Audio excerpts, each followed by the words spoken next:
Muito bem, senhoras e senhores, começando mais um Loucos por Automobilismo, edição número 171.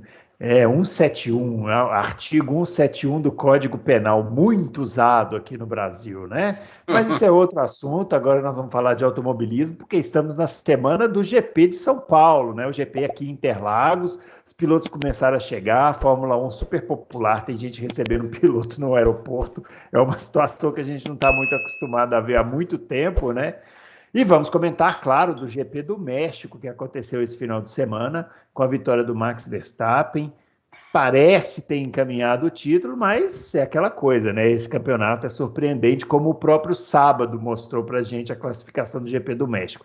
Mas vamos deixar de conversa fiada. Falando em 171, vamos chamar o grande Adalto, que já está aqui, vai aparecer.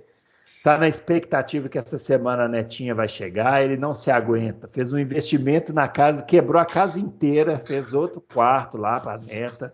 Um espetáculo, né, Adalto? Amanhã. Só não é mais espetacular do que a freada do Max Verstappen na primeira curva, né? É verdade. Amanhã minha netinha está aqui, meu filho também. Minha. O que ela é, a mulher do meu filho? O que ela é minha? Sua nora, né? Minha Sua nora. nora. A gente precisa dar uma aula de árvores genealógicas aqui. E o senhor Verstappen já chegou. Já chegou. Já chegou. Parece que ele foi bater ponto na casa do sogro, né? Antes, deu uma passadinha Vocês lá. vão ver a imagem aí de como ele chegou em grande estilo lá em Brasília. E vocês devem estar vendo aí o aviãozinho dele, tá ruim, o Verstappen também de transporte, né? E aí ele com o Piquet lá na garagem do Piquet também, a garagenzinha humilde do Piquet, Humilde, né? Poucos carros, né? Pegando uns conselhos ali, conselhos ruins, né? Com piloto meia boca, né? Dois pilotos ali meia boca. Né? Devem estar pensando lá, como é que eu vou sair de trás do pelotão? E o Piquet falando, pô, eu não sei, cara, eu só andava atrás também. Então... é isso aí. Muito bem, vamos chamar também o Fábio Campos, ele que está aniversariando essa semana, né? Fazendo 102 anos, né? É uma coisa assim, sempre a gente vê uma pessoa tão conservada, né? É difícil, né? Imaginar tamanha idade, assim, Começamos com fake news. Mas os idosos, eles também têm prioridade, né? Então, o Fábio Campos falando aí sobre esse GP do México, né? Que deixou uma boa impressão aí para a Red Bull, né, Fábio? Bom, Bruno, vamos lá. Em primeiro lugar, nada melhor do que fazer aniversário. Melhor do que fazer aniversário e continuar o mais novo da equipe, né? Isso, sem dúvida nenhuma, é um maior prazer. Claro. Dá um alento nessas datas. Eu acho que o Grande Prêmio do México, porque a gente vai analisar muita coisa, né? Apesar do Grande Prêmio do México ter confirmado o que a gente esperava, ter sido no domingo um passeio em termos de diferença de desempenho, a gente viu como a Fórmula 1 é decidida no detalhe. A gente viu no sábado, como você já esbarrou, como que um detalhe pode mudar tudo, né? Então, se existia qualquer tipo de tendência para o Grande Prêmio do Brasil, eu já tinha falado semana passada que não tem, né? Na minha opinião, não existe mais, porque mostrou mais uma vez, nós vamos explicar os detalhes, né? Mostrou-se mais uma vez como que uma escorregadinha coloca tudo a perder. Então, vamos lá, Bruno Aleixo. Eu não vou entrar na de vocês, de tietar como o piloto chegou, os meios de transporte, roupa, isso aí eu vou deixar com vocês. Eu estarei aqui nessa quinta-feira, ok? Para a galera das perguntas aí. Quer dizer, se me deixarem, né? Eu estarei aqui na quinta.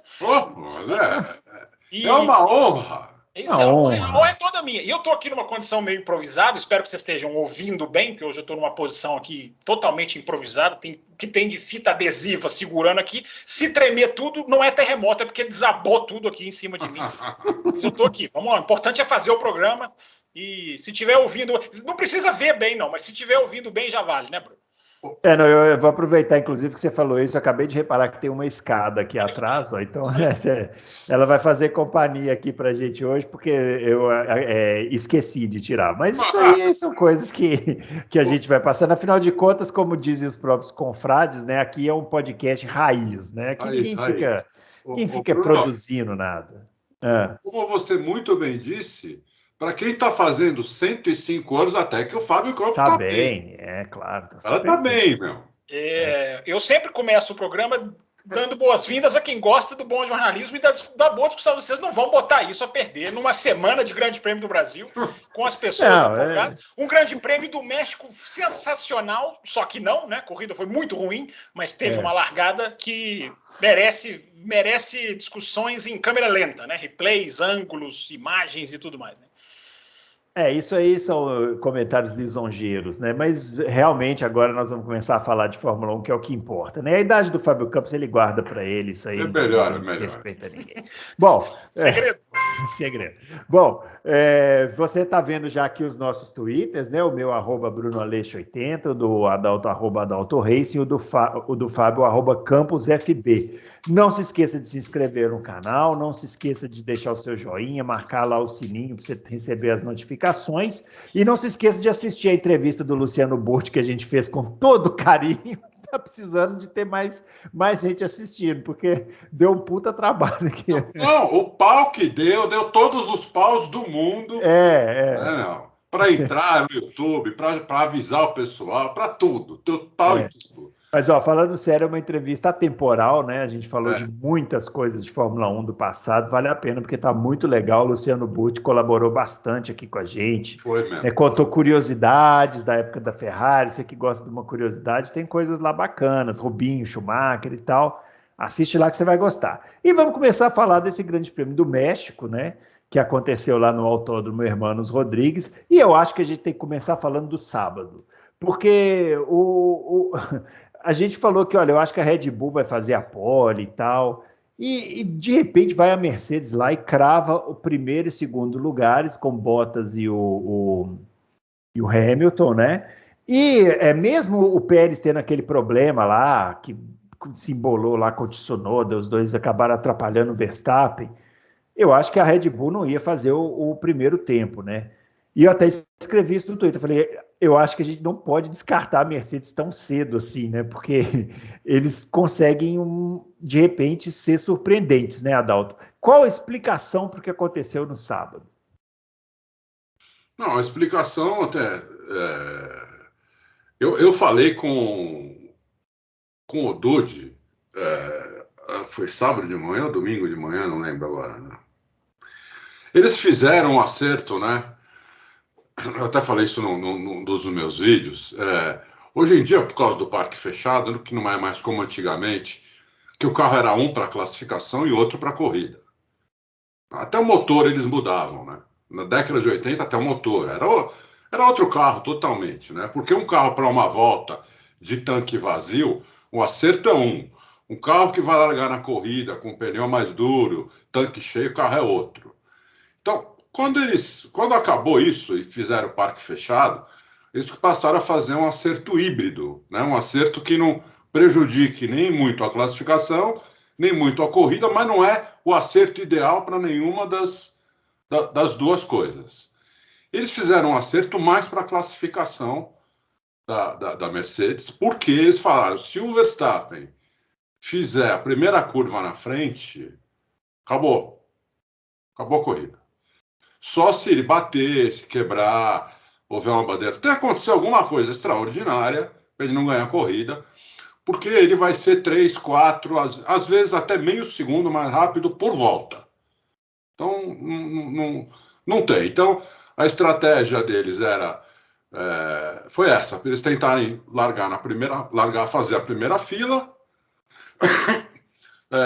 o Hamilton pegar o vácuo do Bottas, passar o Bottas na primeira curva e o Bottas segurar o Verstappen o quanto pudesse para o Hamilton abrir um pouco e estragar um pouco o carro do Verstappen até ele passar o Bottas.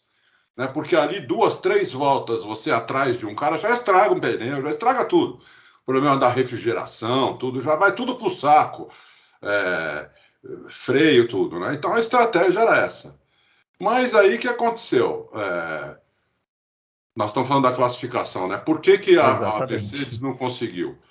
Porque o Verstappen, na volta dele, que ele tinha sido só 0,066 mais lento no primeiro setor, que é onde ele estava tomando 1 décimo, às vezes 2 décimos, depois recuperava tudo e fazia a volta mais rápida, ele ia fazer a volta mais rápida. Só que aí, quando saiu da pista o Pérez e o Tsunoda, ele deu uma tirada de pé ali, entendeu? E uma tirada de pé num Fórmula 1 é igual você, num carro de rua, meter o pé no freio. Você vem a 100 por hora e mete o pé no freio. É igualzinho.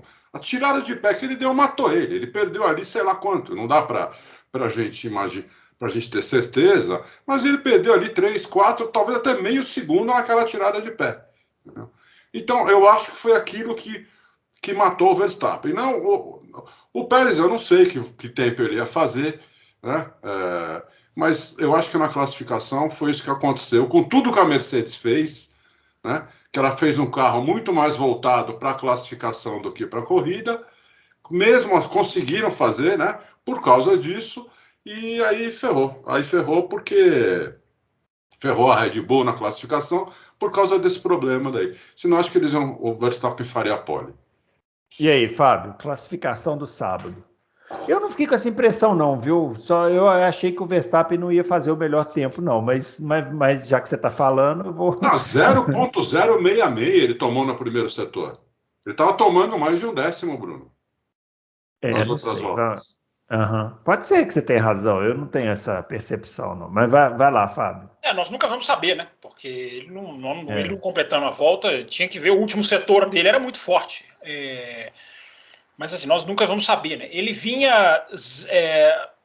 Ele ganhou 0,2 da sua melhor volta e ele tinha que tirar 0,3 no segundo setor, né? Até o ponto ali do segundo setor. Mas vamos lá, Bruno, o que eu apurei do que aconteceu ali do sábado para o domingo? A gente teve, quem acompanhou as sextas-feiras, os treinos de sexta-feira, viram que a Mercedes estava muito instável, o carro estava muito solto e a Mercedes estava precisando de 2 ou 3 voltas de aquecimento para fazer a sua volta rápida. A Mercedes passou a sexta-feira praticamente fazendo isso. Ou demorava para aquecer, ou fazia uma volta rápida, passava mais ali 1 ou às vezes até 2 voltas mais lentas, e jogava a volta rápida. Estava com dificuldade de aquecer o pneu. No sábado, Bruno, o que aconteceu foi que a temperatura mudou bastante.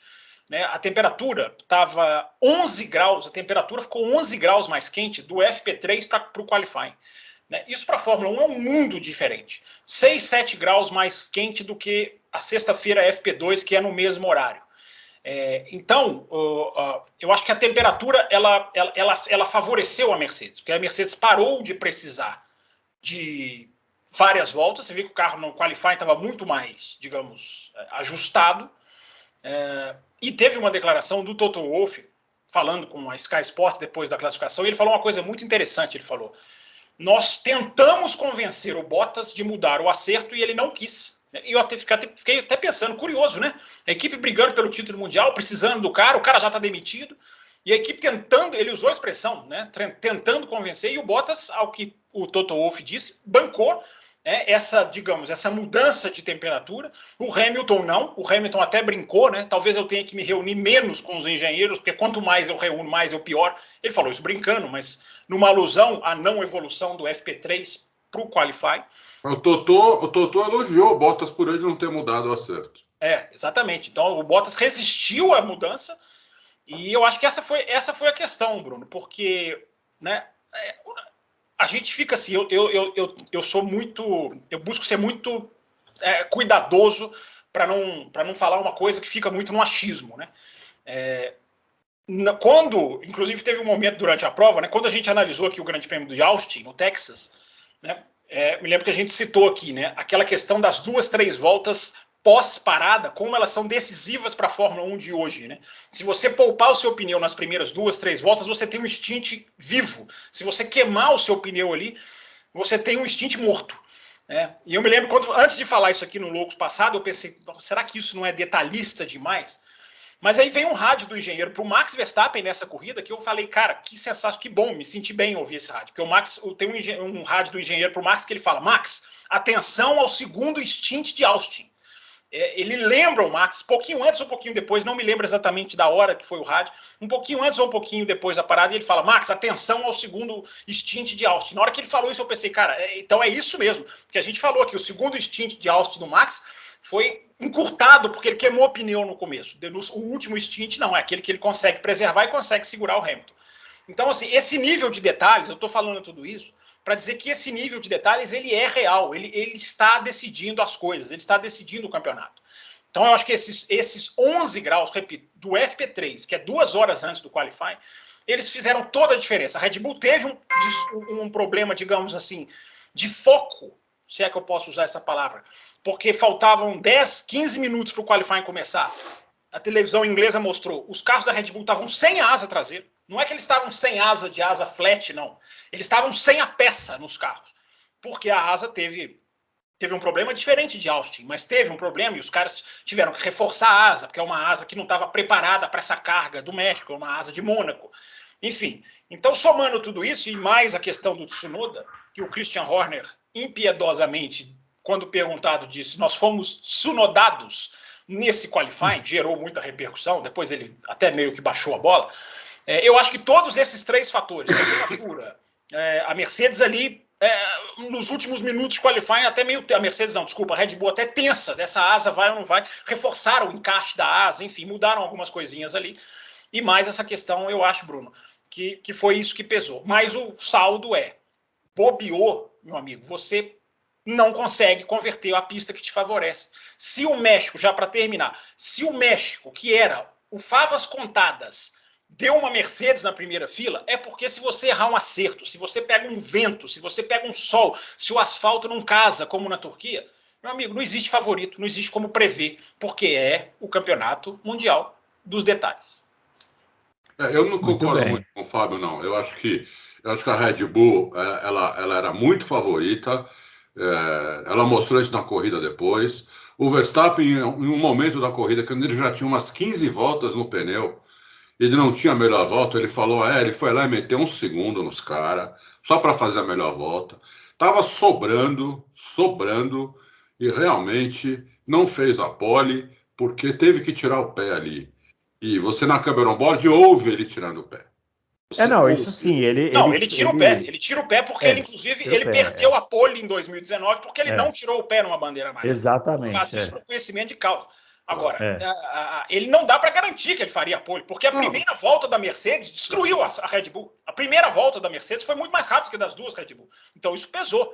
Mas a Mercedes já tinha demonstrado a sua superioridade e estava virando sem precisar de uma volta a mais, porque ela precisava na sexta-feira. Outra coisa, a Mercedes só usou o truque da suspensão na classificação, não tinha usado no treino livre, só na classificação. Então, por isso que na classificação eles começaram a meter 2 décimos só na reta no Verstappen. Só no retão eles metiam 2 décimos. Então, realmente eles fizeram tudo o que dava para tentar fazer uma volta melhor. Mas na corrida... Mas depois vamos falar da corrida. Vamos começar a falar da corrida, porque achei interessante isso que você falou aí, Adalto, deles terem pensado em manter o Max atrás, pelo menos por umas 3 ou 4 voltas, né? Porque era o que dava para fazer, né? Porque o que a corrida mostrou é que não tinha a menor chance, né? O Verstappen conseguiu passar eles tentaram fazer um bloqueio ali na primeira, na reta, né? Eu até vi gente falando, mas o Bottas deu mole, deixou muito espaço, mas também o que vai fazer, né? Vai jogar o cara na grama? É difícil, né? Ele deixou o espaço de um carro, que é o que ele tinha obrigação de deixar, esportivamente falando. O Verstappen foi lá e freou muito depois de todo mundo e fez a primeira curva na frente e ali ganhou a corrida, né? Começou dando errado, né? Quando o Hamilton larga melhor do que o Bottas. Porque ali era para o Hamilton largar e me meter o carro atrás. O Bottas foi para a direita. Pode ver, quando eles largam, o Bottas tenta ir para a direita para o Hamilton entrar atrás. Só que quando ele vai para a direita, o Hamilton já está com o carro aqui, ó. Do lado. Do lado. Então não dá, ele voltou um pouco.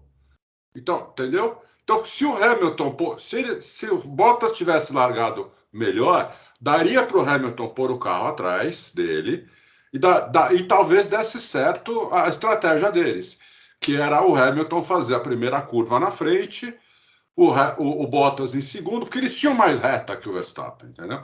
O Bottas em segundo e o Verstappen em terceiro, e o Bottas segurar ele algumas voltas, só para tentar estragar um pouco o pneu e o freio, né?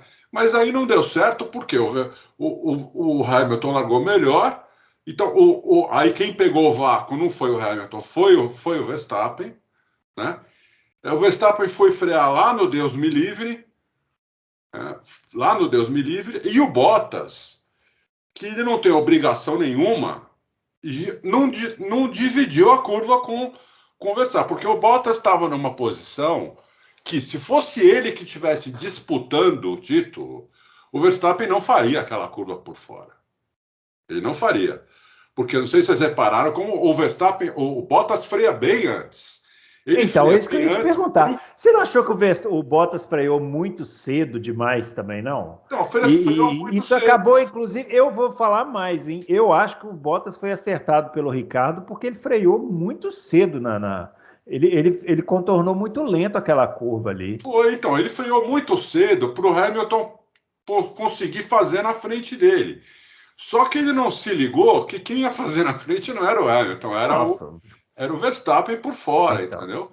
E o Bottas, ele tem essa deficiência, sempre teve, do roda a roda. Porque ali foi uma disputa roda a roda, three wide, três um do lado do outro. Né? Bonito, inclusive.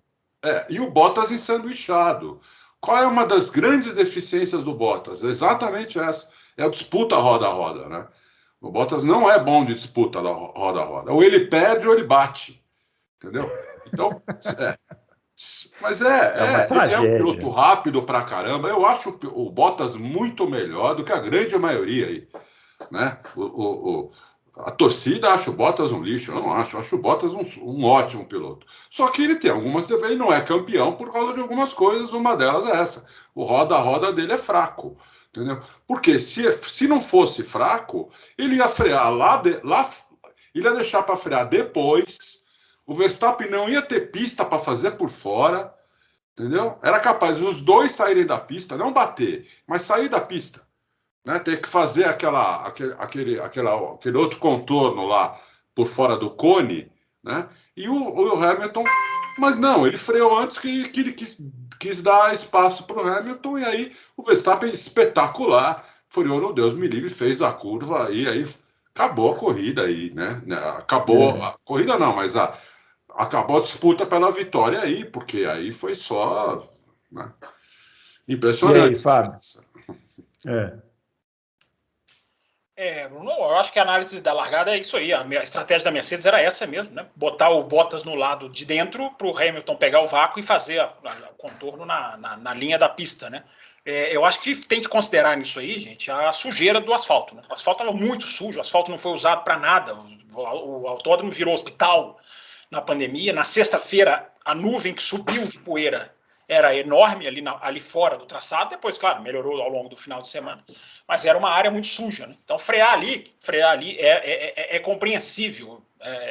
Não vi muita diferença na freada do Bottas e a do Hamilton. Frear ali na parte suja era compreensível. Concordo plenamente. Inclusive, estou tweetando sobre isso agora à tarde. Né, de que ficar culpando o Bottas porque por um milímetro para lá, 1 milímetro para cá, numa largada, gente, assim, é aquela história, né? O benefício do sofá, ele já é inerente, né? O sofá ele já vem embutido com benefício, de você analisar com calma, com frieza, mas às vezes passa do limite, né? Querer na largada, eu não concordo com o Toto Wolff, é um absurdo ter deixado a porta aberta para o Verstappen. Eu acho que é um absurdo, porque, primeiro, a pista é muito larga. Quem garante que se ele fechasse aqui, o Verstappen não botava no meio? Tem que jogar para a grama, né? Se o Verstappen bota no meio dos dois, e o que ia acontecer? A posição pode ser perdida da mesma maneira. Então eu acho assim, o Bottas poderia ter fechado a porta? Poderia, gente, mas o cara acabou de largar, o cara tá cuidando de um monte de coisa, o cara tá posicionando ali com um companheiro de equipe dele. Eu acho muito a exigência querer que o cara... Nossa, o Bottas estragou a corrida porque ele deixou o Verstappen colocar por fora. A largura da pista... Pior ainda, Fábio, tô falando que ele fez de propósito, que na minha opinião é um absurdo. Não. Isso é um absurdo, entendeu? De jeito nenhum. Ele não quer perder posição pro Verstappen de propósito. Gente, o Bottas ele ganha bônus pelo título mundial da Mercedes. Lógico. O Bottas é seguro por essa... Ele recebe contratinhos de 1 ano com super bônus por título mundial de construtores. Então, tem muita gente falando, o Bottas não quer mais nada. Que não quer mais nada, gente. O cara tem as últimas chances de ganhar a corrida na vida dele. O cara, coitado, tá fazendo lá o trabalho dele, trocam de motor dele quase todo final de semana. Agora vamos ver se vai parar. Né? Aliás, eu estou esperando para ver se o Hamilton terminar o ano sem trocar motor, vai ser muito esquisito. Mas vamos deixar essa discussão mais para frente. Porque tudo indica que vai, né? Eu ainda acho que vai. O problema ainda não... Né? Esse final de semana trocaram os que restavam, né, Adalto? O Stroll e o Norris. Trocavam os que restavam, agora falta o Hamilton. Né? Na verdade, o Hamilton também já trocou, né? Todos têm 4. Falta o Hamilton chegar perto do Bottas, que está muito, muito à frente na lista de motores. Mas, Bruno, eu acho que o principal da largada é o que esse Verstappen fez. Eu acho que assim, foi de soltar palavrão para a televisão. Porque tudo bem que você considere a linha dele mais favorável do que a dos outros dois. Mas se você comparar a largada com a do Gasly, que estava atrás dele, bem na filinha, o que o Verstappen vai na frente, a dificuldade do Verstappen de contornar a curva, como ele luta ali para conseguir fazer a curva, porque se ele corta ali, ele não tinha a obrigação de passar pelo cone, porque a direção de prova, faltando 1 hora para a corrida começar, a direção soltou lá um comunicado de que na primeira volta e nas voltas de relargada, você não precisava ir lá no cone, não precisava ir lá fora. É uma exceção. Eu nem sabia disso. Depois você dá uma olhada nas notícias lá, faltando 1 hora, eles comunicaram isso, porque muita gente escapa um pouco. Por isso que o Pérez jogou lá na hora que ele viu a batida, né? O Pérez mas o Pérez corta na outra, na segunda, curva 2, não é na curva 1? Não. Ele cortou na 1. Na hora que o Bottas rodou, ele jogou lá. Não, ele passa na curva 1, sim. Tanto que ele vai sair lá pertinho do Hamilton e do Verstappen, é verdade. Desculpa só cortar o Fábio uma coisa. Tem que dar um mérito pro Verstappen. O pessoal se ligou nessa de culpar o Bottas por isso. Ali não tem culpado. O que tem é um mérito. O mérito é do Max, que fez uma super largada, meteu por fora, freou no Deus me livre e não perdeu a curva. Isso é mérito do piloto. É isso que eu tô falando. Acabou, meu. Chega. Porque sabe o que é? O automobilismo está ficando muito matematizado, né? Agora querem combinar a largada, já combinam as Ferraris, não, deixa um passar, aí depois você devolve. O Pérez proibido de ganhar em casa. Enfim, o automobilismo está muito matematizado, está muito script, está muito planilha. E largada, gente, felizmente, largada é muito difícil você fazer script. Muito difícil, porque você não consegue antever o que vai ser. É isso que vocês falaram, com 2 metros de jump, já não tinha como fazer o que a Mercedes queria. Com 2 metros, já não dava. Com 2 metros. O Hamilton pulou melhor. Agora, aí, só que assim, a corrida não teve nada, a corrida foi chatíssima, um horror, né? 2022, felizmente, tá aí, jogar esse carro fora. Né? Esse carro era para correr bem no México, né? Porque não tem ar, né? Não tem o problema da turbulência, mas aí entra nos outros problemas da Fórmula 1, né? Superaquecimento de motor, superaquecimento de pastilha de freio, superaquecimento de pneu. Que aí a coisa não vai no México. Era para ir no México. O México era para ser o melhor lugar para ultrapassagem e não é. Só que a genialidade do Verstappen, gente, é absurda. É absurda. Porque aonde esse cara freou, como esse cara freou. Tem gente que não quer ver isso. Não quer ver isso. Já percebi. Teve gente que xinga, fala que a gente está torcendo pro cara. Teve um que apareceu lá ontem e falou: tá torcendo pro cara. Eu falei assim: meu amigo, você quer que eu fale o quê? Que o cara é normal, que ele fez o mais do mesmo, que ele não brinca. Olha o que o cara tá fazendo. O Verstappen hoje, eu vou falar aqui já, Bruno. O Verstappen hoje, por tudo, eu até coloquei isso no Twitter, né? Por uma capacidade de volta rápida que está impecável, por uma velocidade pura, incrível, a leitura de corrida do cara, o que o cara fez para estragar a volta do Bottas, estragar a volta mais rápida do Bottas, né? A artimanha que ele fez e partiu dele, daqui a pouco eu explico em detalhes. É uma coisa de quem está pilotando absolutamente à vontade, brigando pelo seu primeiro título em qualquer categoria pós-kart. Então, de novo, ele estava entendendo a corrida, porque de novo ele mandou um rádio falando do Pérez. Sim, onde está o Pérez? Ele tem uma hora que ele pergunta, né? Como é que tá a diferença? Então, gente, assim, eu vou falar agora, porque depois que a taça está na mão, é fácil de falar. Eu vou me adiantar. O Verstappen é hoje o melhor piloto do mundo. O melhor piloto do planeta é o Verstappen hoje. Hoje, estou falando hoje. Daqui a 4 semanas, se o Hamilton ganhar destruindo, eu posso falar, mudou. Hoje, para mim, o Verstappen é o cara que está melhor pilotando carros no mundo. Porque é impressionante a eficiência e a capacidade de destreza. Porque revejam a largada. Repliquei lá no meu Twitter, tem no Twitter oficial da Fórmula 1, é facílimo de achar. Olha onde esse cara freia, olha a dificuldade dele controlar o carro e olha como que ele consegue. É impressionante o que esse cara está fazendo. O Christian Horner estava lá, evidente que estava lá na telemetria, e ele pensou que o Verstappen tinha perdido a curva. Ele falou, perdeu a curva. Vai lá na grama, perdeu a curva. Ele freou muito depois. Ele falou para a Sky, isso eu não vi, que ele ensaiou fazer isso na volta de alinhamento para o grid. Eu não vi. Assim, no caso do Alonso, que ensaiou ele fez corte isso, na Rússia, aquele do Alonso eu vi. As 3 vezes mostraram ele ensaiando. Esse do Verstappen eu não vi, mas não acho que o Christian Horner ia inventar. É mais um awareness, né? É impressionante o nível de consciência desse cara, do que esse cara fez. E você lembra que a gente estava aqui há meses atrás discutindo se o Verstappen ia quebrar sob pressão. Exatamente. Justamente ao contrário. Ele está à vontade demais. É impressionante como ele está à vontade no carro. Ele parece estar mais à vontade agora do que estava 3 meses atrás. Exatamente. Concordo plenamente. Assim, Bruno, você já quer que eu conte a questão do Bottas aqui ou deixa mais para frente? Eu só queria lembrar que isso que você falou dele ter treinado a largada, a freada para a largada, eu me lembro que o Schumacher ele fazia muito isso nas sextas-feiras, né? Não sei se vocês lembram. Ele chegava na pista e rodava aqui, saía da pista, ia lá fora. Vai falar, pô, não é possível, né? O cara, melhor piloto do mundo, fica só rodando. Mas o cara estava testando os limites para ver onde que ele pode frear além e tal. Então, Bruno, o Ross Brown... que estivesse fazendo isso esse final de semana. Porque o que ele rodou nos treinos, meu... Mas aí é que o carro era ruim, meu. O Bruno, o Ross Brown colocou exatamente isso que você falou na coluna dele. Não sei se você leu a coluna dele. Ele falou, me lembrou o Schumacher, porque o Schumacher gostava muito de fazer o track walk na quinta-feira, palavras do Ross Brown, e ele ficava olhando ali, essa curva eu posso me exceder amanhã, que era na sexta-feira, né? Essa curva eu posso, essa aqui eu não posso.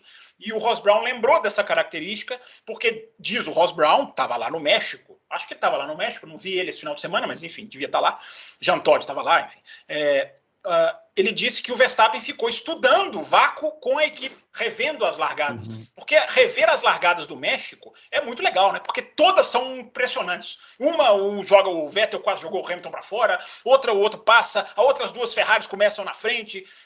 A largada no México só não é espetacular quando acontece uma hecatombe, como eu coloquei lá no meu Twitter. Então, o cara se preparando para isso, né? E é isso aí que o Adalto falou, eu concordo. Parece que ele está mais à vontade. Parece que ele está ficando muito mais... O Verstappen, quando ele diz... gente, as pessoas supervalorizam o título mundial... Eu agora sou obrigado a achar que não é conversa para a imprensa, não. Eu estou achando que ele aborda isso mesmo. Cara, se eu ganhar, eu ganhei. Se eu não ganhar, a vida vai seguir. Eu vou acordar no dia seguinte, eu vou ter um piloto rico, namorando a filha do Piquet. Então, o cara tá bem. O cara tá impressionante como a cabeça do cara. Ele me lembra... Você falou em Piquet. Nesse aspecto, ele me lembra muito o Piquet, viu? Muito. Porque o Piquet era assim também. Teve os campeonatos do Piquet, nenhum deles foi de lavada. Você não acha que o Piquet dentro do carro era mais tenso? A sua impressão minha, você acompanhou mais a carreira dele do que eu. Ele era mais tenso dentro do carro do que fora. Fora era desbocado, tranquilo, relaxadão. Mas o Piquet pilotando era... Né? Não, eu acho que dentro do carro ele era mais focado, evidente. Mas o Piquet dormia dentro do carro, no grid de largada. Mas o narrador falava que ele estava concentrado. Então. Mas ele dormia. Você vê, um cara completamente tranquilo. Relaxado. O cara que dorme dentro do carro. Eu vou contar. Tem uma cena do Piquet que eu acho fantástica, que aquela corrida na Holanda que o Prost bateu nele, Ali eles estavam decidindo o título, né? E o Prost deu uma porrada nele e bateu. Aí ele voltou pro boxe. Aí todo mundo foi entrevistar ele achando que ele estava revoltado, bravíssimo, queria matar o Prost. Gente, ele foi para a mureta, tá? O Patrese ia ganhar a corrida. Ele foi para a mureta do boxe, ficou fazendo assim pro Patrese, ó. E mostrava a perna. Pedindo carona. Pô, então, cara, imagina você disputando o título mundial, seu adversário te tira da pista, você vai querer matar, o Piquet tava lá, né? E no final ganhou. No ano que aquele cara bateu nele em Hockenheim, quem que era? O Salazar, né? Ele partiu. O Salazar, aí ele que saiu na mão. Aí saiu na mão. Mas se você ver aquela imagem ali, vamos analisar a imagem. O Salazar fala alguma coisa para ele. Ele sai do carro tranquilamente. Isso. Aí ele chega, o Salazar vai de frente, fala alguma coisa com ele, aí ele vai pro pau. Então eu acho que não foi só a batida, eu acho que o Salazar falou para ele alguma coisa. Eu reparei nisso, interessante. Repara lá para você ver depois. Ele me lembra, o Verstappen tá me lembrando muito o Piquet dentro do carro, assim, tranquilo, de entender bem a corrida, de não esquentar, não ficar tenso, né? Tá me lembrando bastante, viu? Só para ilustrar, então, o que a gente está falando, o que aconteceu com o Verstappen e Bottas? O Verstappen está lá. O Verstappen está lá liderando tranquilamente, o cara ali, o cálculo era de meio segundo por volta no começo da corrida, isso Mercedes para Red Bull, isso é uma eternidade. E o cara tá ali na dele. Aí a Mercedes vai para o Bottas para fazer a volta mais rápida, né? E a equipe avisa o Verstappen. Né? O Verstappen, vai chegar uma Mercedes atrás de você, mas não assuste. Porque é o Bottas tirando volta. Porque o cara podia se assustar mesmo, né? Tipo, é o Hamilton, será? Né? Apesar de que, de novo, esse final de semana, a gente teve um piloto que viu uma viseira pregada na asa traseira. Né? O Vettel, dessa vez foi o Vettel. Já tinha sido o Verstappen, agora foi o Vettel. Né? O cara fala, tem uma viseira pregada na minha asa traseira. Como que o cara enxerga isso? Não podem reclamar de retrovisor nunca mais. Os caras até isso conseguem enxergar. Mas, enfim, os caras avisam para o Verstappen. Aí o que o Verstappen faz? O Bottas vem atrás com um pneu novo, faltando ali 4, 5, sei lá. Vou até olhar aqui que eu tenho aqui o número certinho aqui de qual volta que foi. Foi na 63, ou seja, faltavam 8 voltas. E o Bottas vem atrás dele. O que o Verstappen raciocina? Eu vou deixar esse cara me passar e vou acelerar atrás dele para que ele receba a bandeira azul.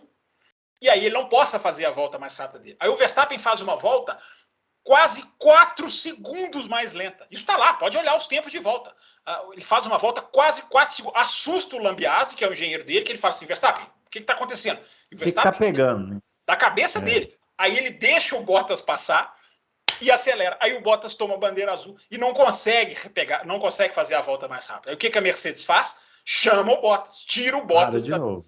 Do Verstappen. Mas, enfim, conseguiu o Bottas no final, até porque ele voltou exatamente atrás do Russell e pega um vácuo, não sei se vocês viram a câmera on board, ele pega um vácuo DRS e aí acabou. Aí ele fez a volta mais rápida, 1 segundo,2 mais rápido do que o Verstappen. Mas, enfim, Bruno, resumo da obra. A consciência desse cara que pensa assim, eu vou deixar esse cara me passar, tem margem, vou acelerar para que ele receba a bandeira azul e não consiga executar a sua volta mais rápida.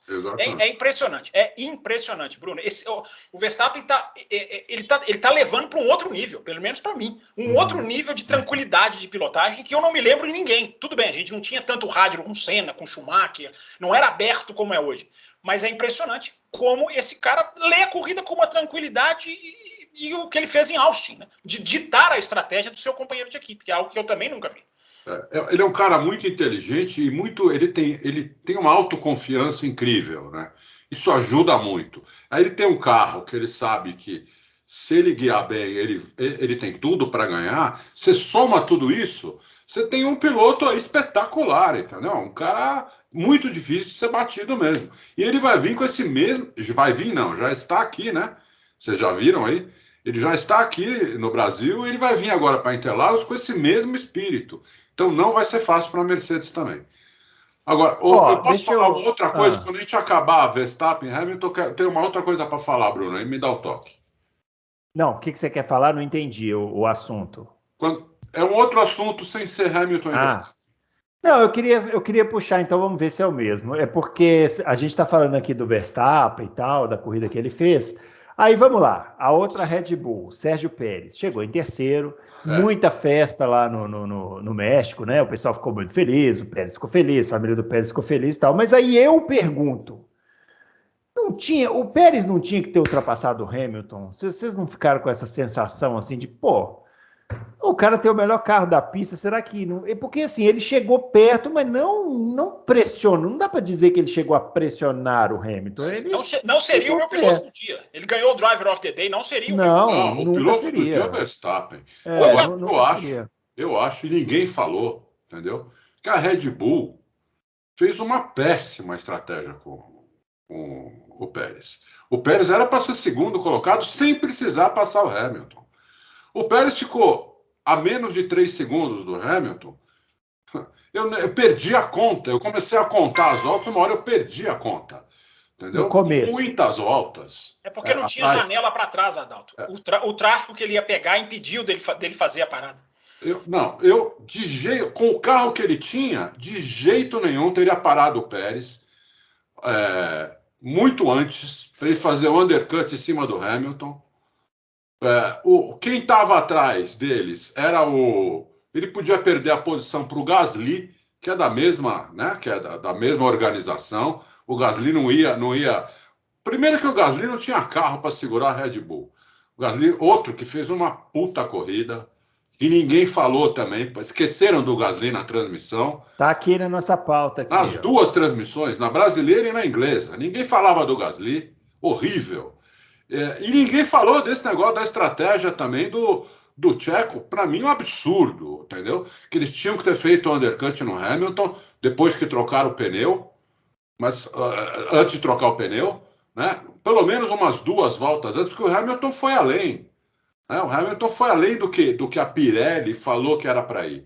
Ele foi além. Então deviam ter parado o Pérez antes, ele voltaria. Quando o Hamilton voltasse, voltava atrás do Pérez, e a Red Bull tinha tudo para fazer a dobradinha e ia sair do México liderando o campeonato de construtores também. Então, eu achei péssima a estratégia da Red Bull, horrível. E o Gasly, super corrida, e ninguém falou nada. Adalto, mas os caras estão olhando para trás, os caras estão vendo o gap atrás. Eles não pararam o Pérez porque não tinha gap para ele voltar. Tinha Leclerc, tinha Sainz, tinha o Gasly, tudo bem, concordo que não seria um empecilho. Mas eles tinham. O que acontece? O que aconteceu? Na hora que deu o gap, na volta 29, que teve gente que foi mais longe. Está falando que o Hamilton foi longe, mas teve gente que foi mais longe ainda. Os pneus estavam aguentando, uma parada só, tranquilo. Na volta 29, em que se abre um gap e que só tinha um Leclerc, só o Leclerc é que ficou ali, a Red Bull fala para o Pérez: se ele não vier, venha. Se ele vier, não venha. Tanto que a Red Bull fica pronta, essas imagens não mostram, mas o Ted Kravitz na Sky fala: Red Bull está pronto, o Pérez está vindo. Aí o Hamilton entra e ele fica. Mas o Pérez era um segundo por volta mais rápido que o Leclerc. Esquece, ele ia passar por cima do Leclerc se ele volta atrás. Enfim, mas os caras nunca não dão isso como certo. O Bottas ficou parado atrás do Ricardo. O Ferrari é menos carro do que a McLaren. A Ferrari é mais carro que a McLaren. A McLaren é menos carro que a Ferrari e o Bottas não conseguiu passar o Ricardo a corrida inteira. Então, assim, não é tão matemático assim. Se ele para e ele passa. Os caras o máximo que ia acontecer é o Pérez ficar umas 3 voltas atrás do Leclerc, porque o Leclerc ia ter que parar também. O pneu dele já estava ficando no bagaço. Naquela situação que eles estavam de pneu, o Pérez já era um segundo por volta mais rápido. Você imagina se ele para e põe um pneu novo, ele ia ser 3 segundos por volta mais rápido do que o Leclerc. Eu realmente, na hora, eu comentando a corrida, eu falei: se não pararem o Pérez agora, eles estão de sacanagem, não é possível, entendeu? Porque, é para fazer dobradinha. Eles têm carro para fazer dobradinha e chegar 1 minuto na frente das Mercedes.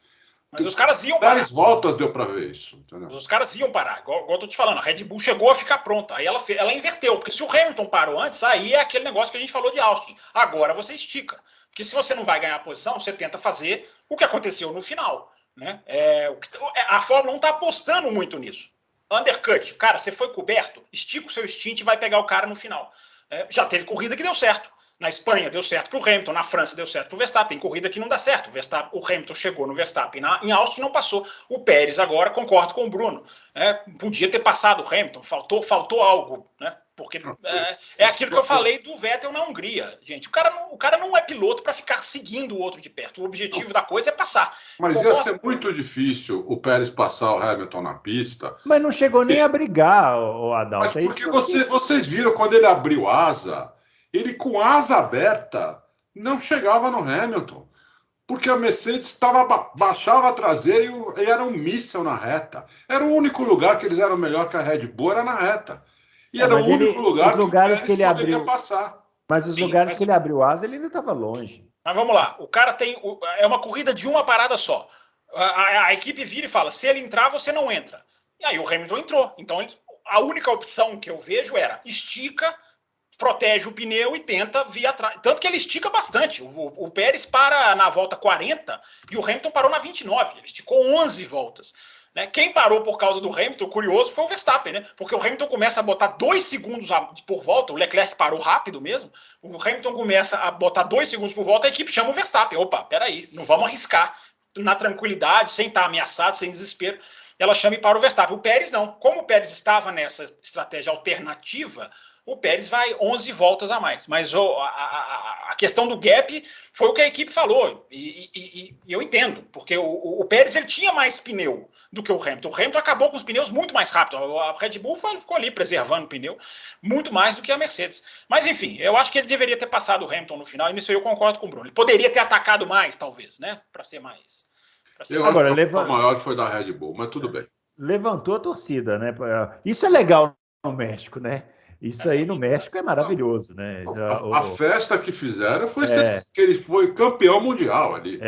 Muito bacana. Não, e todas as corridas no México têm essa característica, né? Assim, o Pérez estando lá é um plus a mais, mas a torcida sempre faz festa, né? E sempre essa ideia. A gente sente falta da curva peraltada, né? Era muito legal e seria muito bacana que tivesse lá. Mas essa ideia de fazer aquele estádio ali, contornar aquilo ali também é espetacular, né? Talvez pudesse ter feito em outro trecho da pista, né? E deixado que o estádio já estava dentro da peraltada. Sim, eu sei. Ali era um campo de beisebol, eles fizeram um campo de beisebol ali e o estádio era para ele, né? Então... Aliás, uma curiosidade aí, talvez as pessoas não saibam, quem inaugurou essa pista dentro do estádio foi a Fórmula Indy, né? Lá no início dos anos 2000, eles corriam lá e já não tinha mais a peraltada, eles passavam ali dentro do estádio. Era um desenho um pouquinho diferente, era um pouquinho diferente, né? As curvas eram um pouco menos apertadas, mas a ideia era mais ou menos aquela ali, né? A Fórmula E, quando corre no México também, ali naquela pista, eles fazem o pior traçado da história do automobilismo, ela entra ali nesse estádio e sai ali por onde ela entrou. Ela vai ali onde vai a Fórmula 1 e volta para cá e ela faz a peraltada. Isso é legal, ela faz a peraltada, mas com uma chicane no meio. Mas, enfim, a Fórmula E também usa esse pedacinho do estádio. Agora, eu queria falar do Pérez, mas o Adalto acho que levantou a mão aí. Depois eu complemento. Não, eu só ia dar uma curiosidade, que uma das ultrapassagens mais bonitas que eu me lembro na Fórmula 1 foi na peraltada do Mansell de Ferrari, né? Ultrapassando o Berger por fora. Isso porque o Berger veio na reta anterior assim, fazendo zigue-zague, e o Mansell zigue-zague atrás dele, porque naquela época não tinha essa de poder defender só uma vez. O cara podia ir assim na reta. E o Berger veio assim na reta e o Mansell colado nele. E na hora da freada, o Mansell tirou por fora. Eu falei, vai morrer. E aí ele fez uma curva de 300 por hora. Naqueles carros que a aerodinâmica daqueles carros perto da de hoje era um Fusca perto de uma Ferrari hoje, entendeu? Adalto, eu não sei se você sabe, mas a segunda parte da peraltada se chama... A que sobrou, né? Depois da curva 16. Onde o Stroll saiu ali. Onde o Stroll fez uma manobra de muita perícia. Essa curva se chama curva Nigel Mansell por causa desta manobra. Você sabia? Que aquela curva hoje se chama curva. Não sabia. Uma homenagem ao Mansell. Realmente, que ultrapassagem, uma das poucas que vem na minha cabeça de todos esses anos. E a porrada que deu um francês na saída da peraltada ali. Felipe Alliot. Meu amigo, vai no YouTube, coloca Felipe Alliot peraltada. Que porrada. Eu não sei se tem, deve ter no YouTube. Eu lembro de que porrada que ele deu ali. O Senna também saiu ali em 91, capotou e tudo. Ele capotou mas o Senna não foi tão espetacular, ele só capotou ali na areia. Só isso. A do Aliô, ele foi dando. Ele bateu por fora e jogou para dentro, né? E o carro foi despedaçando. E ele saiu inteiro também, né? Ô, Bruno, deixa eu só complementar, porque eu acho que foi muito pertinente a sua observação sobre o clima no México da torcida. O pessoal da Sky Sports estava contando que a cidade estava inteira de Pérez, tinha banner gigante nos prédios, tinha ponte que eles estendiam um bandeirão no meio da rua mesmo, ponte que tinha a cara do Pérez. Então, assim, o clima do país estava impressionante, o país também, né? Parecendo um certo país que eu conheço, né? Passou um mau bocado de pandemia e foi um evento que meio que abriu, né? Meio que inaugural nessa questão de público, de trazer. Agora, esse elemento, né, que a Fórmula 1 viveu em Zandvoort, que a Fórmula 1 vive em Silverstone, que é o elemento piloto da casa, né? O elemento paixão. É impressionante como a torcida ficava em pé, parece que todas as voltas que o Pérez passava. Quando ele liderou a corrida, que todo mundo sabia que era uma liderança provisória, porque ele não tinha parado, mas o grito da torcida, não sei se vocês pegaram, né? A televisão brasileira tem um áudio ambiente diferente, né? Da transmissão internacional. Na transmissão internacional deu para ouvir muito bem a torcida em pé. E eu só acho, Bruno Aleixo, porque se discutiu muito antes da prova se a Red Bull deixaria o Pérez vencer, que era uma discussão quase que filosófica, né? Porque o Pérez não andou na frente do Verstappen praticamente em nenhum momento esse ano, em termos de performance. Mas não, praticamente não. Zero momento. Mas a questão veio à tona porque se o Hamilton trocasse o motor, tinha aquela especulação, que era só especulação, que o Verstappen poderia trocar para se garantir também. E a Red Bull, o Christian Horner assumidamente falou que mandaria o Pérez deixar passar, né? E eu fico imaginando você tirar esse fator, né? O que seria para esse público, para essa gente que abraçou a Fórmula 1, porque é aquilo, né? Há jogos de equipe e jogos de equipe. Uma coisa é você tirar uma posição do Pérez no Brasil, na Rússia, em Baku. Ali seria um verdadeiro tiro no pé. Eu sei que os 7 pontos são super importantes, mas não garantiriam o campeonato. A Red Bull ganhou o campeonato em 2010 porque não fez jogo de equipe, é sempre bom lembrar. E eu acho que a Fórmula 1 escapou de passar por uma situação que seria muito chata. Eles fariam, o Pérez obedeceria, né, o Christian Horner falou que faria. Que bom que a Fórmula 1 não passou por isso, porque você não pode pegar esse lado humano e jogar no lixo. Não pode. Então, eu tenho muita gente que aplaudiria. Não pode mesmo, porque isso aí é que faz a Fórmula 1, pô. Exatamente isso. É isso que faz a Fórmula 1. Mas ia gerar um debate muito difícil chegar num consenso, porque também quem poderia dizer que a Red Bull está errada numa situação dessa, né? Agora seria muito chato. Eu acho que daria por causa do tiro no pé. Se fosse a última prova do campeonato, assim, ou dá passagem ou o título perdeu, aí era outra história. Mas se chegasse nessa situação, o Verstappen estaria abrindo pontos por Hamilton.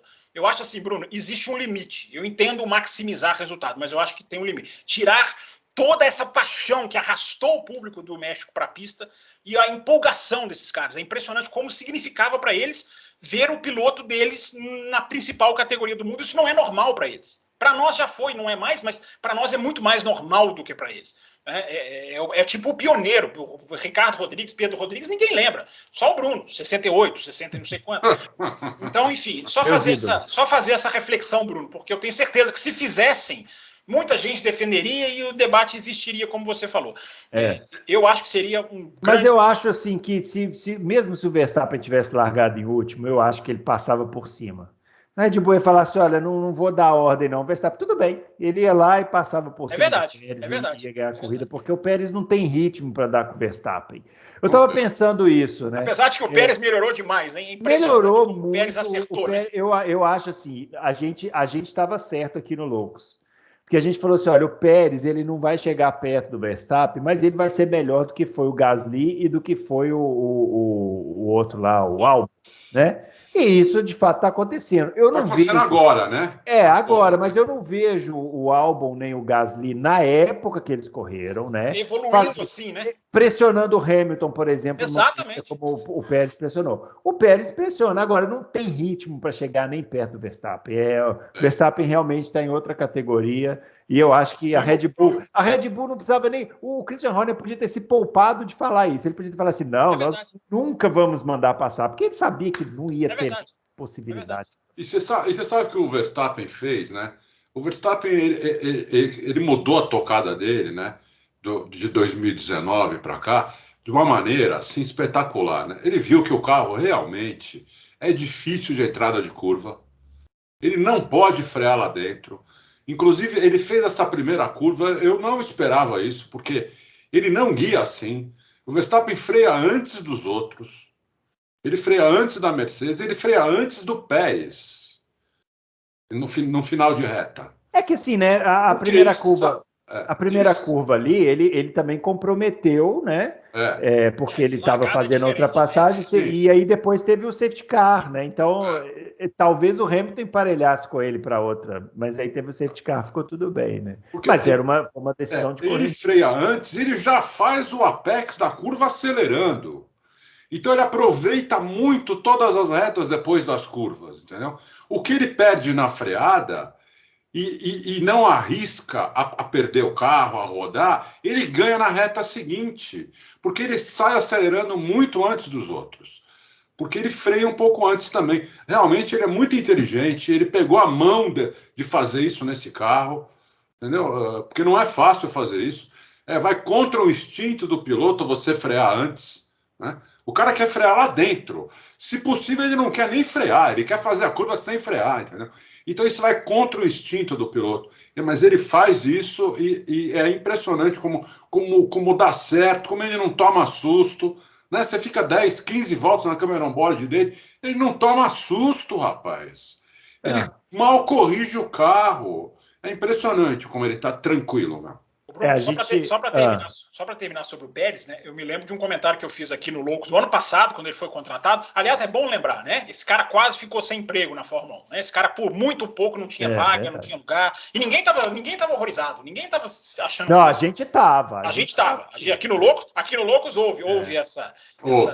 Embora aqui a paciência com o filho do lado do Stroll é muito grande. É enorme. Agora, mas peraí, outra cruzinha vermelha para ele. Bruno, eu me lembro de um comentário que eu fiz esse final de semana, eu me lembrei.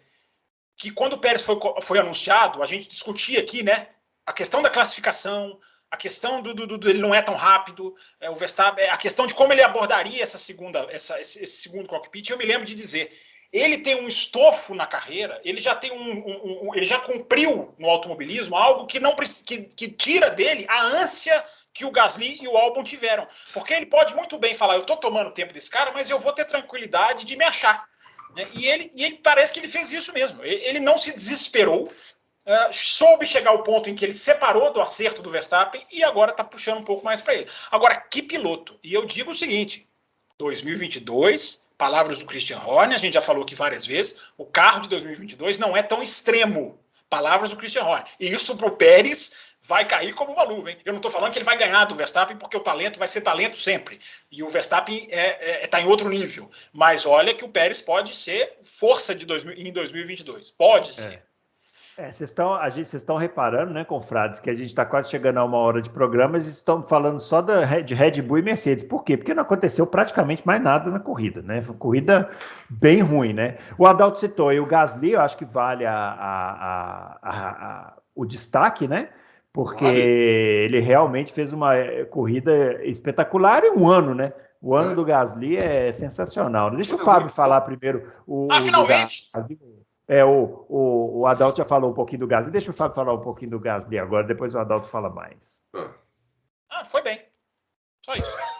Ele não gosta do Gasly. Não, tô brincando. Você vê como a pessoa aproveita a oportunidade. Você vai perguntar para ele do Gasly e do ídolo, é isso que ele vai fazer. Não, senhor. Eu fiz um tweet, acho que semana passada, retrasada, colocando como que o Gasly tem 12 ou 13 top 6 no Qualify esse ano, que é espetacular. Até falei, é impressionante como os resultados de domingo não acompanham o ritmo, né? Mas não é só culpa dele. Ele deu lá seus erros também, bateu atrás do Ricardo 2 vezes, enfim, mas a equipe tem a sua... Ele tá levando a equipe sozinho. O Gasly é a equipe AlphaTauri que hoje está empatada com a Alpine. Olha, e é uma equipe que tem um piloto só praticamente. A contribuição do Tsunoda é muito pequena em termos de ponto. Então o Gasly está levando sozinho. Eu acho Gasly é o típico piloto que casa com uma equipe só, na minha opinião. Mas que ele casa com a AlphaTauri, ele casa muito bem. Era Toro Rosso, agora é AlphaTauri.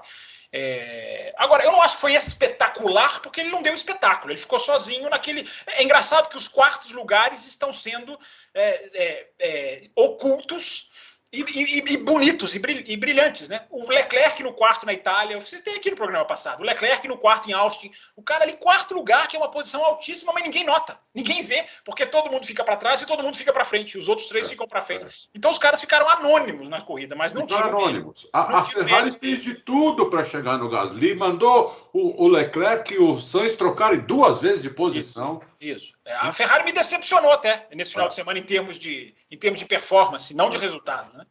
Mas o Gasly muito bem, o Gasly está com a mão do carro, é impressionante o Gasly como ele é. E o Albon está sendo consultor do Tsunoda, né? Está trabalhando nos boxes da AlphaTauri como um coach ali do Tsunoda. Então está explicado.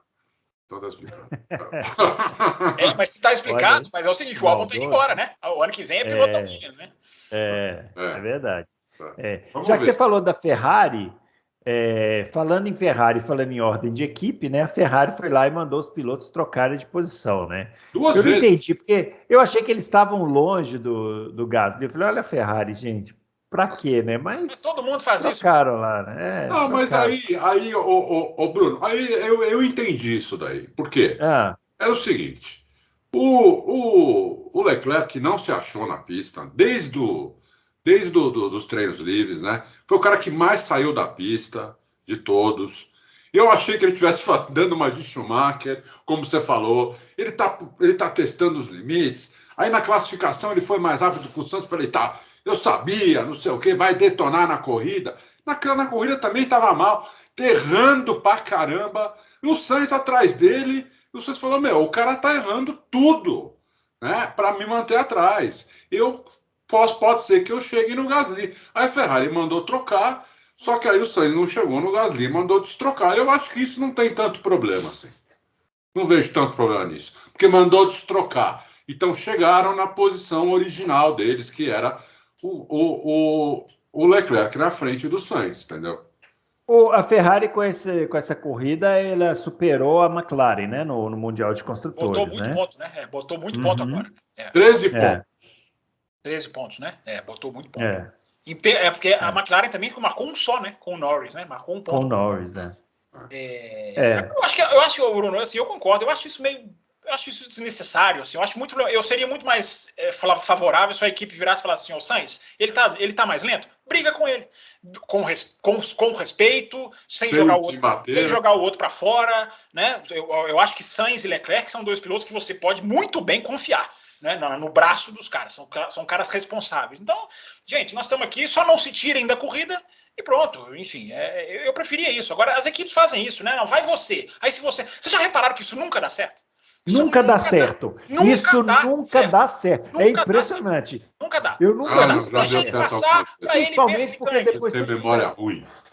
Um com 105 anos, outro com 104, não tem mais memória. Acabou. Não, aqui. Você pode pegar em 10, você pode achar uma que deu certo, algum ouvinte atento pode achar, mas 95% Deixa eu falar, tem uma jogada no vôlei.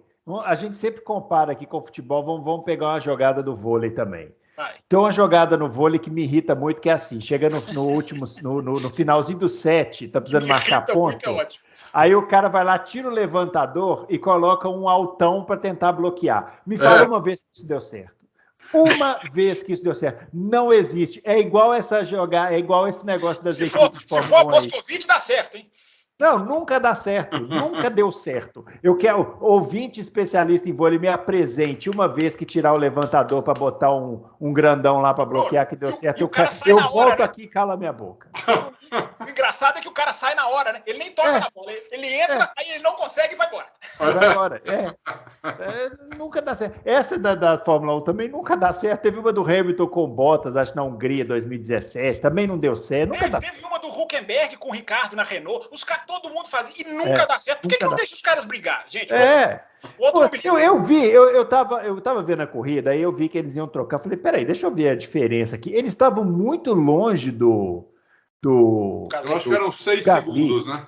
Então não era o caso de falar, não, tá perto ali, mas não está conseguindo passar. Porque se tivesse colado, eu falasse, não, às vezes o cara aproveita melhor o vácuo, vamos tentar aqui. Mas 6 segundos, gente, o carro é o mesmo. O piloto não faz essa diferença toda, Gasly, Sainz e Leclerc, entendeu? Então, são umas coisas, mas é Ferrari, né? Então... Mas não é só a Ferrari. Nesse caso, eu tenho que defender a Ferrari. Sem querer.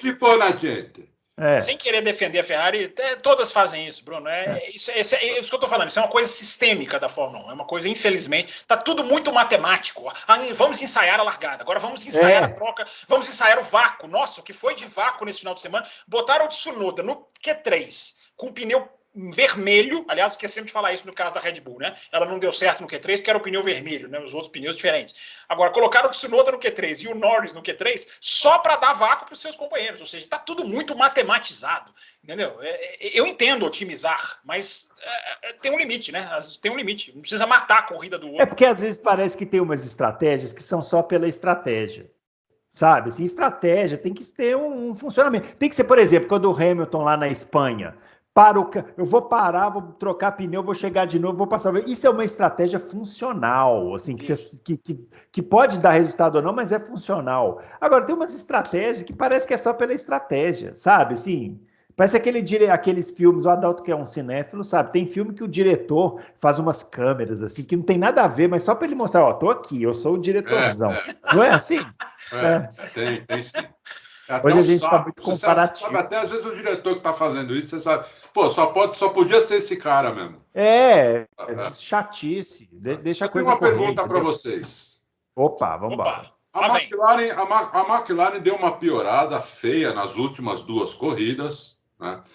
Nos Estados Unidos eu até imaginei que eles fossem piorar, porque a pista realmente não favorecia eles por causa de certas curvas ali, né? Não favorecia eles, não. Mas agora, no México, eu me surpreendi, a piorada legal que eles deram. Queria saber o que vocês dois acham que vai ser McLaren contra a Ferrari aqui em Interlagos. Apesar de que o Ricardo ia fazendo uma belíssima de uma largada, né? Ele ia sair ali na 4ª posição, né? Se ele não tivesse acertado o Bottas, né? Que eu acho que o Bottas também freou demais e dificultou a situação para ele mesmo ali. Embora, claro, que a culpa é do Ricardo. Punido, hein? Não foi sequer investigado. Desculpa depois pro Bottas, depois da corrida. Mas ele ia fazendo uma bela largada. E, inclusive, passou por uma parte muito suja, né? O Fábio lembrou aí que o asfalto estava muito sujo, isso pode ter atrapalhado também. Você vai responder parabéns para a Fórmula 1 que puniu, porque não tem que punir nada. Você vai responder minha pergunta ou não? Eu já até esqueci. Deixa o Fábio responder, que aí depois dele eu respondo. Eu fiz essa ressalva. Adalto, ele está tão acostumado a fazer perguntas, quando você pergunta para ele, ele é o cara que entra para bloquear, tá vendo? Na hora que você põe ele para bloquear, ele não consegue bloquear. Adalto, assim, é curioso, né? Porque como o Ricardo podia fazer uma boa prova, e o Norris não fez uma prova tão ruim, né? Ele veio lá de trás e conseguiu beliscar um 10º. Tudo bem, não é nenhum brilho, é uma corrida de recuperação. A tendência é achar que a Ferrari, porque a superioridade da Ferrari numa sequência de pistas diferentes, dá a entender que a Ferrari está bem em cima. Só que a McLaren tem aquela questão do pico, né? Se a McLaren encaixar ali, como foi Monza, encaixar uma pista boa para ela, não sei, talvez Arábia Saudita, essa nova Abu Dhabi, né? Que é uma pista que vai ficar muito mais rápida. Eu não descarto a McLaren ainda dar uma briga ali. Agora, porque a Ferrari está bem mais com a mão na 3ª colocação, eu acho que tá, porque o salto da Ferrari foi muito forte, né? Eu até me decepcionei com a Ferrari esse final de semana, porque a Ferrari, com a punição do Verstappen em 2019, a Ferrari largou na primeira fila. Herdou ali Vettel e Leclerc largando na primeira fila no México. Então eu esperava que a Ferrari viesse forte esse ano. E não veio, não. No México não veio, não. Mas Interlagos, não é... Interlagos é uma pista mais para a Ferrari ou mais para a McLaren? Aí vai, Bruno. Pela subida ali, eu acho que é mais para a McLaren, hein? Pelaquela subida da reta ali, precisa de muita força, né? A Ferrari tem menos motor, eu acho que mas é mais para a McLaren. Mas e o miolo do circuito ali? Muito mais Ferrari, né?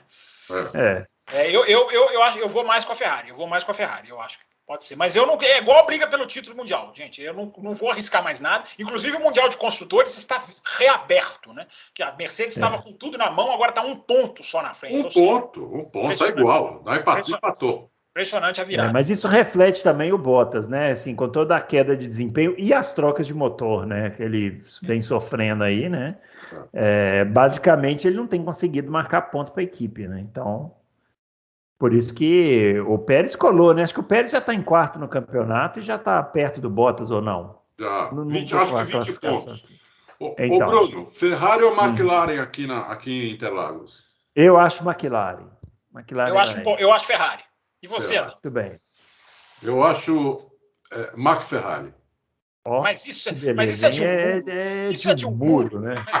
É impressionante. Não, Você é um isentão. Se você é um isentão, senhor. Não, eu acho o seguinte: se a McLaren tem que achar um acerto perfeito aqui para Interlagos, aí acho que eles têm chance de ganhar da Ferrari. Mas acho que vai ser muito parelho os dois aqui. Muito parelho. Mas se a McLaren não achar o acerto perfeito, vai dar Ferrari. Senão vai muito parelho. Pode ser até que fique encavalado, assim, uma Ferrari, uma McLaren, outra Ferrari, outra McLaren, entendeu? Pode ser que chegue assim o negócio. Agora, Mas acho que a corrida aqui vai ser muito boa entre esses 4 carros. Bruno Aleixo, eu acho que mesmo... agora indo um pouquinho mais para frente no grid, né, quebrando pauta. Mesmo se o Verstappen ganha e o Hamilton em segundo, eu acho que o campeonato não acabou. Eu acho que a Mercedes tem sobrevida. Mercedes vai para pistas aí que o mecanismo dela pode ser importante. Eu acho que agora a vitória do Verstappen deixa o Hamilton já numa zona de abandono é fatal. Eu acho que se o Hamilton abandona e toma um 25-0, aí eu acho fatal. Agora, se o Verstappen abandona, o campeonato está completamente aberto, porque 19 pontos, Bruno, são 19 pontos eu tenho até anotadinho aqui, eu vou achar aqui, 19 pontos em 107. Ou seja, ainda está muito em aberto. Eu sei, Red Bull está muito mais, né, com a faca e o queijo na mão, mas para mim o campeonato não acaba nem se ficar primeiro e segundo Interlagos. E tem sprint Interlagos, hein? Não se esqueçam disso. Tem sprint Interlagos. E importante também, uma coisa que a gente lembrou aqui da última vez, nenhum dos dois pode pegar Covid, hein? Trancar esses dois numa redoma aí, porque senão estraga a decisão do campeonato. Bruno, naquelas correntes que acontece muito no Twitter, é assim: sprint em Silverstone, bateram. Sprint em Monza, bateram. Sprint em Interlagos, 3 pontinhos. Não. Bom, falando em Covid, vamos dar uma boa notícia, talvez muita gente não saiba, né? Ontem foi o primeiro dia que não teve mortes no estado de São Paulo desde que começou a pandemia. Hoje provavelmente vai ter, porque acumula tudo, né? Acumula, né? Mas não teve nenhuma morte no estado de São Paulo, o que é uma puta notícia depois de um ano e meio, né? Em vários estados, né? Não foi só São Paulo, não. Teve outros estados também que não morreu ninguém, né? Não, eu estou falando aqui porque aqui é muita gente, né? E aqui que morria mais gente do que nos outros lugares, né? Dos outros estados. Então, não ter uma morte aqui, eu achei que, fosse o último estado a não ter morte, né? Então, tá acabando, né? A gente está vendo a luz do fim do túnel. Vacinação no Brasil, apesar de todos os esforços contrários aí de várias e várias pessoas, não só políticos, né? Muita gente da imprensa também irresponsável que fala muita bobagem. Apesar de todas essas pessoas, a vacinação no Brasil é um sucesso, né? Graças à conscientização da população. Ô Bruno, apesar de gente... Graças a pouquíssimos abnegados entre governadores e prefeitos que tentaram fazer o trabalho, mesmo sendo constantemente sabotados, a vacinação no Brasil é um sucesso. Espero que isso seja reconhecido no ano que vem, quando tivermos eleição. Falou bonito. Apesar de alguns que entravam para fazer o bloqueio e saíam. Isso, e saiu, exatamente. Não faziam o bloqueio. Eu queria, só para a gente finalizar aqui, puxar um assunto que eu fiquei pensando hoje à tarde, até vi um jornalista comentando a respeito, Fábio Seixas. A gente comentou sobre essa questão no México, né? As arquibancadas lotadas. A gente viu lá nos Estados Unidos, né? Que é um mercado que a Fórmula 1 quer muito conquistar, arquibancadas lotadas. E aqui no Brasil, os pilotos estão sendo recebidos no aeroporto com torcedores querendo tirar foto, levantando cartazes e tal. É um movimento que eu não me lembro de ver isso na Fórmula 1 nos últimos anos, assim. Não, ainda que mais a gente, no Brasil. Pra gente é fantástico, né? Ainda mais no Brasil sem piloto brasileiro. Sem piloto brasileiro. Eu fico pensando assim, a que a gente pode se dever isso, assim, se é a série da Netflix, né? Muita gente tem comentado sobre isso. Se é a briga a disputa pelo campeonato, é um campeonato muito disputado, como a gente não via também há muitos anos. Trabalho da Liberty. O que vocês acham disso aí? Eu acho que é a soma disso. Eu acho que a série da Netflix realmente ajudou muito, principalmente nos Estados Unidos, mas aqui também ajudou muito, porque aqui o mercado da Netflix aqui é enorme, são milhões e milhões de pessoas, e dessas milhões e milhões, 90% nunca tinham visto nada de Fórmula 1. Né? A Fórmula 1 é um esporte de nicho, né? E deu uma popularizada muito boa. Eu acho que isso tem tudo a ver. A segunda coisa, eu acho que é a disputa do Hamilton e do Verstappen. Por quê? O brasileiro, ele assumiu o Hamilton como seu piloto. Né? Na pesquisa da Fórmula 1, o Hamilton ficou em terceiro lugar no mundo, mas ele ficou em primeiro lugar no Brasil. Ele ficou em primeiro lugar no Brasil, no Reino Unido e no Canadá, né? E aqui ele ficou bem na frente no primeiro lugar. Na pesquisa do Auto Racing também. E em segundo lugar aqui no Brasil é o Verstappen, que até 2 anos atrás ele tinha uma rejeição alta ao Verstappen aqui. Né? Só que o Verstappen conquistou a torcida com essas apresentações espetaculares dele. Para mim, eu passei a admirar demais o Verstappen em 2019, aqui em Interlagos, quando eu estava ali do lado dele, vendo ele fazer aquelas curvas, e de lá para cá também, minha admiração hoje é total por ele. E eu acho que isso levou a torcida a ver um campeonato disputado, uma Netflix que popularizou. Eu acho muito bacana isso e fico até preocupado quando alguns pilotos ou dirigentes da Fórmula 1 começam a querer esnobar a Netflix, dizendo que ela faz muito drama, não sei o quê. Aquilo é uma série, eles têm que entender que aquilo não é um documentário técnico. A Netflix é uma série dramática, baseada na Fórmula 1, no lado humano da Fórmula 1, entendeu? Então, esse negócio de os caras não quererem dar entrevista para a Netflix é uma besteira da Fórmula 1, entendeu? É uma besteira de alguns dirigentes, de alguns pilotos, que deviam pensar que aquilo só faz bem para eles, entendeu? E não mal. Eu acho que é isso. E aí, Fábio? Bom, primeiro a respeito do Netflix, eu falei aqui quando a gente comentou o lançamento da série, né? Eu entendo a dramatização, eu entendo, né, o barulho da pancada, eu entendo mostrar a batida do Grosjean, que durou alguns segundos, mostrá-la como se ela durasse 5 minutos. Isso aí eu entendo. O que muita gente questiona no Netflix, e eu também, é desvirtuar. É uma encenação que finge algo que não existiu. Isso aí o Verstappen falou. Né? O Verstappen falou, ele falou assim, eles me perguntaram uma coisa, eu respondi, aí eles pegam a minha resposta e colam com outra briga, com outro piloto, aí eu concordo plenamente com o Verstappen. Eu acho que Netflix é inquestionável o efeito dele nos Estados Unidos, inquestionável. Os caras da TV inglesa falam que antes do Netflix, eles contam que eles não eram reconhecidos. Com o Netflix, os caras, o David Croft falou que ele entrou no elevador e o ascensorista do elevador falou para ele, você é da Fórmula 1, né? Ele falou, como é que você sabe? Porque eu vi você lá no Netflix. Então, assim, é impressionante como explodiu no país, né? O Schumacher passava férias nos Estados Unidos para descansar, porque não era reconhecido, podia fazer o que quisesse, podia comprar pão na padaria. Hoje, um piloto de Fórmula 1 não pode passar férias nos Estados Unidos sem restrição. Eles passam, né? O Leclerc passa, o Hamilton passa, o Ricardo adora a Califórnia.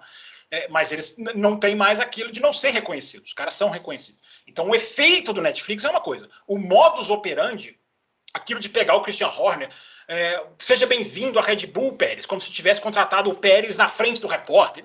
Eu não gosto. Eu não acho que enganar o público é o caminho. Agora, que os caras, que tem muita coisa legal, tem bastidores, né, é uma série que tem o seu valor? Tem. Mas eu entendo quando o Verstappen fala, eu não, os caras pegam a minha fala e editam e colocam em outro ponto. Aí eu tudo bem, exageros também não. Mas, sim. Olha, vou falar uma coisa. Eu sou casado com a mesma mulher, 35 anos. Esse ano vai fazer 36 anos de casado. 36? Eu sou tão ruim de matemática, falei umas barbaridades. Não fala assim. Disfarça, pega mas eu quero entender onde você quer chegar com o seu casamento. Eu casei em 86. Vou fazer quantos anos agora? 35? 35. Sei lá, pô. Fala 35, aí, 35. Você vai chegar. Tá certo, minha matemática. Vou fazer 35 anos de casado. Minha mulher nunca tinha visto uma corrida de Fórmula 1 comigo inteira. Nunca. Que mostra que o seu poder de persuasão é zero, né? Zero. Você é gordo do Auto Racing e a sua esposa nunca viu uma corrida de Fórmula 1. Nunca. Ela precisou criar um site para persuadir outras pessoas. Ela via largada as 2 primeiras voltas e área. Não tinha como segurar na sala. Ela vê NBA, que eu sei, hein? NBA ela vê. NBA ela vê um pouco mais, Agora, depois que lançou a Netflix, ela viu todas as temporadas comigo, gostou. Esse ano ela viu 3 corridas inteiras comigo. Inteiras. 3. Depois de 35 anos. Então, olha como fez bem essa série da Netflix para ela. Não, o efeito existe. Claro que o efeito existe. Nem Então, eu acho que ajuda, sim. É lógico, como o Fábio falou, não pode enganar o público. Não pode enganar. Agora, exagerar eles vão. Porque se você pegar um filme, né, a maioria dos filmes, eles são exagerados, entendeu? Eu e o Bruno estamos vendo uma série agora, que estamos adorando, que é uma menina exageradamente, uma faxineira, que não é, ela tem condição de ser muito mais do que faxineira. Toma triste, hein, Adalto? Olha, série triste, pelo amor de Deus. Vocês vão ficar conversando. Nós estamos tergiversando aqui, mas que série triste. Ouvinte do Loucos para o Automobilismo. O Bruno falou sobre cinéfilo. Quem é série é o quê? Seréfilo? Porque esses dois aqui são seréfilos. Esses dois aqui só falam. Pessoal, quem tiver Netflix pode... maid, como se fosse empregada. Mas prepara, porque é triste. É muito triste. Maid. Assista, porque... É muito boa a série, mas é lógico que é exagerada, entendeu? Aquilo ali é um exagero, tudo. Mas é muito boa de qualquer jeito. Então a Netflix não pode enganar o público, como disse o Fábio. Concordo com ele. Enganar, não. Mas exagerar, não tem... Não, eu falei, o exagero, igual eu falei, eu entendo bater o fogo do Grosjean durar 5 minutos, sendo que ele durou alguns segundos. Isso aí eu entendo, é truque de televisão. Agora, é encenação, aquilo que o Christian Horner falando com o Toto Wolff, aquilo é tudo encenação. O Christian Horner falou, aquilo é tudo para televisão. Então, é sempre bom alertar as pessoas. Agora, só para responder o Bruno, a gente acabou caindo no Netflix, mas a pergunta do Bruno é sobre essa questão da volúpia. Popularização. A popularização. Eu acho, Bruno, que tem muito a ver com o assunto que a gente estava falando agora há pouco.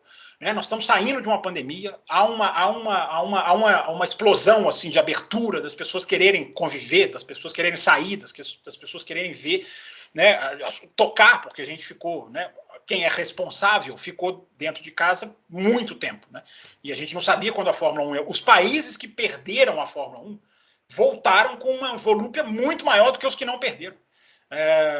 Os Estados Unidos voltou com força total de público. O México voltou com essa... O México tinha o fator do Pérez pela primeira vez. Chegou lá como um vencedor de corrida. Ele não era da última vez.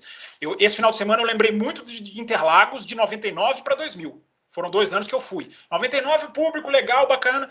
2000, meu amigo, a pista vermelha, todo mundo gritando, clima de final de Copa do Mundo. Por quê? Porque o Barrichello tinha ido para a Ferrari. Então, o México tem esse asterisco gigante. Mas eu acho, Bruno, que a Zandvoort, por exemplo, não teve o ano passado, mas tudo bem, foi a primeira, então não conta muito. Mas as corridas que não tiveram e agora voltaram, há um sabor de reencontro, eu acho, no público, há uma saudade, acho que a palavra é essa. Há uma saudade nas pessoas que eu acho que isso conta também. Então, eu acho que isso conta muito, né? Eu não sei se o brasileiro é tão cativado por uma briga por título mundial, não. Eu achei 2006 o público muito tranquilo, Interlagos. 2008 não conta, porque o Massa estava envolvido. 2000, eu não sei se eles são tão cativados, assim, pelo que está na pista. Eu acho que o brasileiro gosta muito disso aí. Vou para o hotel, vou para o aeroporto, vou tirar foto. Enfim, cada um do seu jeito, cada um com o seu estilo. Em 2006, o brasileiro ainda não tinha acostumado a torcer para a Fórmula 1 e não só para piloto brasileiro. É porque 2006 tinha o Massa para torcer. Era recente. A gente tinha pilotos ainda lá que poderiam vencer corrida, que poderiam estar disputando o título e não estavam em 2006.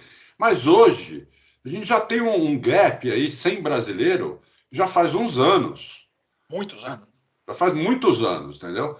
Então, o Brasil, como é um país que eu sempre digo, o brasileiro, com exceções, evidente, mas o brasileiro, de maneira geral, ele não gosta de esporte em si. Ele gosta de ver o piloto dele ganhando ou o time dele ganhando. É isso que ele gosta. Mas será que isso está mudando? Eu acho que talvez tenha mais gente hoje gostando do esporte do que apenas... Sim, acho que sim. Entendeu? Pode ser verdade, é verdade. Agora, é porque, Adalto, assim, esse Grande Prêmio do Brasil vai ser o primeiro neste século que eu não vou. E o público vai caindo ao longo dos... É um degrau, assim, E a gente teve briga. 2016 era Rosberg e Hamilton. Vieram aqui, tava aquele clima, quem vai ser campeão. Então, e o público vai só descendo. Então, enfim, tomara que esse ano, por causa, inclusive, dessa saudade, as pessoas... Mas o meu termômetro, você tem um auto racing, você talvez tenha um termômetro melhor do que eu. O meu termômetro é a arquibancada de Interlagos. É impressionante como foi minguando, como foi murchando. E no último ano que eu fui, 2019, você podia deitar na arquibancada. Coisa que o Bruno sabe muito bem, que antigamente você não podia sonhar em fazer isso. Mas tinha que chegar lá na noite anterior.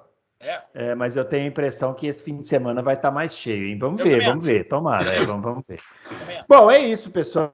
Finalizando então Loucos por Automobilismo, 171, né? A gente volta nessa semana para o 172 com participação de Fábio Campos. Então, já deixo aqui o recado.